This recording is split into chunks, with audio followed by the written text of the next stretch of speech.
मोहम्मद रफ़ी तो घमंडी है। जी हाँ, एक संगीतकार ऐसे भी हुए हैं एक वक्त में जिन्होंने रफ़ी साहब का विरोध किया था और उन्होंने कहा था कि वो रफ़ी साहब को अपने गाने नहीं गवाएंगे। क्या था पूरा ये किस्सा और कौन ये संगीतकार थे और क्या ये सब हुआ था कि संगीतकार नहीं चाहते थे कि रफ़ी साहब से मैं अपने गीत गवाऊंगा, रफ़ी साहब को घमंडी तक कह दिया था। आज मैं बताऊंगा दोस्तों आपको इस वीडियो में क्या हुआ था और कैसे हुआ था। बने रहिएगा वीडियो के अंत तक मेरे साथ। दोस्तों फिर आपसे गुजारिश, चैनल पर नहीं हो तो चैनल को सब्सक्राइब कर लीजिएगा, बेल आइकन भी प्रेस कर लीजिएगा ताकि नोटिफिकेशन आप तक पहुंचती रहे। नमस्कार, मैं महेश कोहली बॉलीवुड संगीत के सफर से।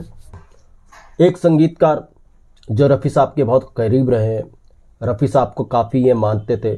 जब इन्होंने अपने करियर की शुरुआत की थी तो सबसे पहले इन्होंने अपनी फिल्म में रफ़ी साहब से ही गवाया था। इनको जो फिल्म मिली थी बीबी 1950 में, उसमें रफ़ी साहब ने इनके लिए गाया था।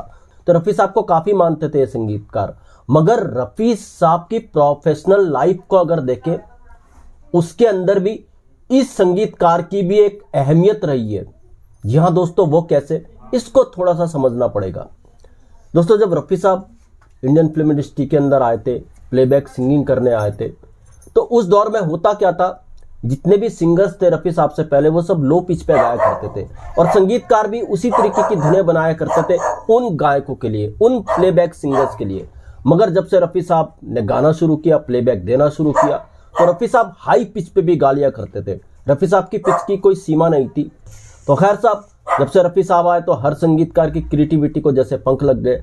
हर संगीतकार अब अपने दायरे से बाहर गीत बनाने लगा, ऊंचे सुर के गीत वो बनाने लगे। और रफ़ी साहब को उस दौर में इसी टाइप के सॉन्ग्स मिल रहे थे, यानी ऊंचे सुर के गीत रफ़ी साहब को ज़्यादा मिल रहे थे, क्योंकि संगीतकारों को तो ऐसा मौका मिलता ही नहीं था रफ़ी साहब से पहले कि और गायकों के साथ वो हाई पिच के गाने बना सकें। मगर जब से रफ़ी साहब आए तो उनको लगा यार अब हाई पिच के गीत भी चलेंगे, हाई पिच में अच्छा भी लगता था गाना। तो रफ़ी साहब के लिए वो लगातार हाई पिच के गाने बनाए जा रहे थे और जो भी रफ़ी साहब के पास ऑफर्स आ रहे थे वो सब हाई पिच के गानों के आ रहे थे उस दौर में। तो रफ़ी साहब को भी लगने लगा यार ये सब क्या हो रहा है, मुझसे सब एक ही टाइप का काम लिए जा रहे हैं, हाई पिच के गीत सब मुझसे गवा रहे हैं। तो रफ़ी साहब को लगा कि कुछ अलग करना चाहिए। तो रफ़ी साहब को उस वक्त पे इन्हीं संगीतकार की याद आई जिनकी मैं आपको बात बता रहा हूँ। जी हाँ, रफ़ी साहब ने सोचा कि जैसा वो चाहते हैं एक संगीतकार ही इसको पूरा कर सकता है। तो खैर साहब, रफ़ी साहब ने इस संगीतकार को अपने घर खाने पर बुलाया।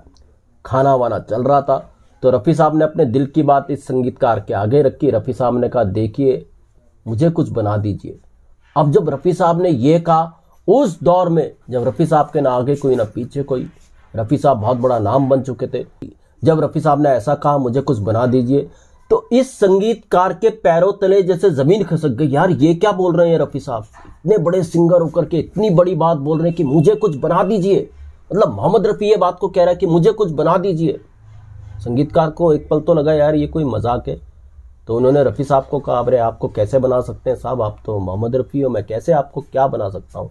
तो रफ़ी साहब ने कहा नहीं, मुझे कुछ अलग करना है, आप कुछ अलग मेरे लिए कीजिए। अब संगीतकार भी समझ गए रफ़ी साहब तो सीरियस है। खैर साहब, इस संगीतकार ने भी एक बात रफ़ी साहब के सामने रखी। इस संगीतकार ने भी अपने दिल की बात कही। जब रफ़ी साहब चाहते थे कि मैं कुछ अलग करना चाहता हूँ, तो इस संगीतकार ने भी अपने एक दिल की बात रखी रफ़ी साहब के सामने। इस संगीतकार ने कहा देखिए रफ़ी साहब, मैं आपके लिए कुछ अलग तो बनाऊंगा, कुछ अलग तो करूंगा, मगर आप जब मेरे साथ काम करोगे जिस तरीके का आप चाहते हो, तो आपको भूल जाना पड़ेगा कि आप मोहम्मद रफ़ी हैं।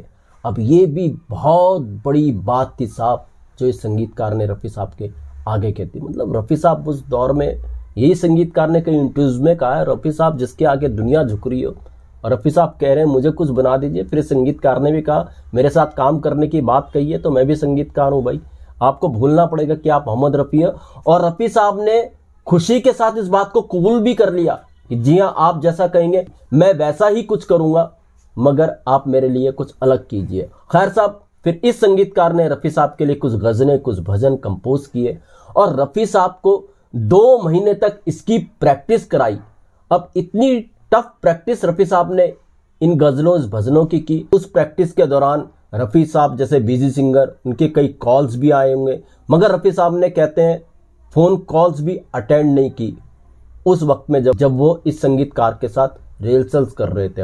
खैर साहब, जब इस संगीतकार ने गज़लें और जो उनके भजन थे उस पर रफ़ी साहब को प्रैक्टिस कराई। फिर इनको रिकॉर्ड किया गया और ये रिकॉर्ड जारी हुआ 1961 में। HMV ने इस रिकॉर्ड को जारी किया। एक तरफ गज़लें थी रफ़ी साहब की प्राइवेट, एक तरफ रफ़ी साहब के भजन थे जो इस संगीतकार ने कंपोज किए थे। जी हाँ, ये संगीतकार थे लेजेंड ख़याम साहब। ख़याम साहब का एक अलग ही अंदाज था। अब देखिए, इतने करीब होने के बाद जिसको रफ़ी साहब ने कह दिया हो कि मुझे कुछ बना दीजिए, और जिसने रफ़ी साहब को कह दिया कि आपको भूल जाना पड़ेगा, आप मोहम्मद रफ़ी हैं, और रफ़ी साहब ने इस बात को माना भी कि हाँ वो भूलने को तैयार है कि वो मोहम्मद रफ़ी है। इतनी बड़ी बात और इतने करीबी संगीतकार होने के बाद भी ये बात कैसे बीच में आई कि संगीतकार को यानी ख़याम को कहना पड़ा कि मोहम्मद रफ़ी तो घमंडी है, मैं इनको अब से गवाऊंगा नहीं। जी हाँ दोस्तों, हुआ क्या था, 60 के दशक की बात है। जो संगीतकार ख़याम थे उनका थोड़ा काम कुछ कम चल रहा था। अब संगीतकार ख़याम ने सोचा कि वो ऐसा करते हैं, वो ख़याम्स म्यूजिकल नाइट्स करेंगे जिसमें वो रफ़ी साहब को गवाएंगे। ये प्रपोजल अच्छा भी था संगीतकार ख़याम के लिए, उनको एक मकाम मिल सकता था, बड़ा नाम मिल सकता था। तो संगीतकार ख़याम इस प्रपोजल को लेके मोहम्मद रफ़ी साहब के पास गए। उन्होंने रफ़ी साहब के सामने अपना एक प्रपोजल रखा कि मैं ख़याम नाइट्स करना चाहता हूँ, ख़याम म्यूजिकल नाइट्स करना चाहता हूँ, आप मेरे लिए लाइव शोज़ में गाइए। तो रफ़ी साहब ने एक सलाह दी संगीतकार ख़याम को। शायद ये सलाह संगीतकार ख़याम को पसंद नहीं आई।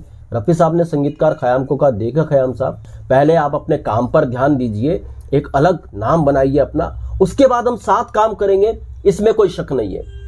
संगीतकार ख़याम को यह बात थोड़ी सी अजीब लगी, थोड़ी क्या बहुत ज़्यादा अजीब लगी।